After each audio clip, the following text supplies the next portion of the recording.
É um procedimento que normalmente a areola é um pouco menor, é um pouco mais, não tem tanta característica específica, né? Porque é uma areola menorzinha, mais pigmentada um pouco, e fazer uma papilinha central menor, também bem menor. A papila masculina tende a ser bem pequenininha, com um ponto de luz.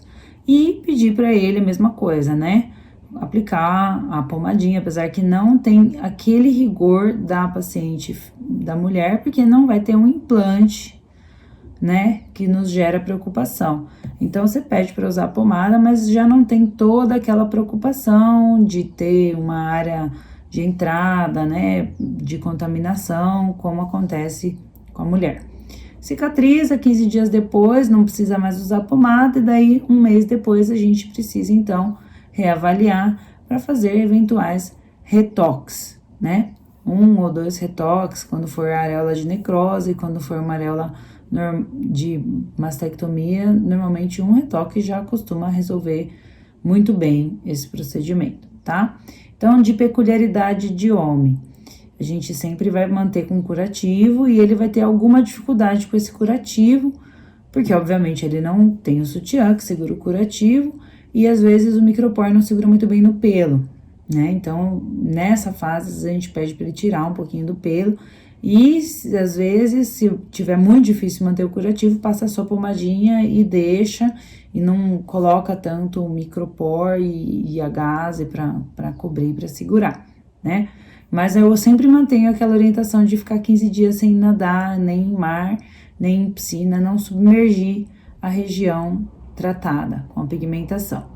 Em relação à coloração, costumam ter areola um pouco mais castanhada do que as mulheres, mas isso não é a regra, a gente tem que avaliar caso a caso, mas de uma maneira geral é isso.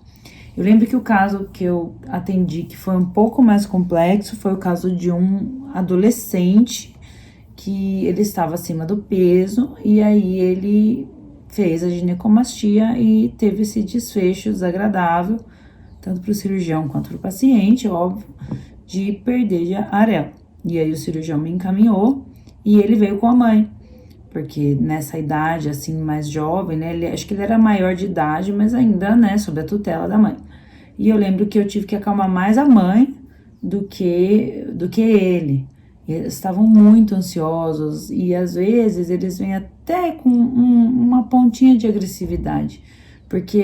E o que eu tento entender é enxergar através dessa agressividade, que na verdade ela está triste com toda a situação, né? Eu não interpreto como pessoal, né? Se a pessoa vem um pouco mais agressiva quando teve uma necrose de areola, eu entendo o contexto da paciente e não levo isso pra mim, tipo, nossa, não gostei do trato, não. A pessoa não tá numa situação normal, ela tá com uma alteração que é lógico que gera um desconforto bem pesado pra pessoa. Então, daí eu sempre entendo, faço o procedimento e relevo, e aí eu avalio mesmo e levo em consideração se a pessoa tá mais nervosa ou não, depois lá, segundo retoque. E normalmente a pessoa muda completamente a parte emocional disso, né?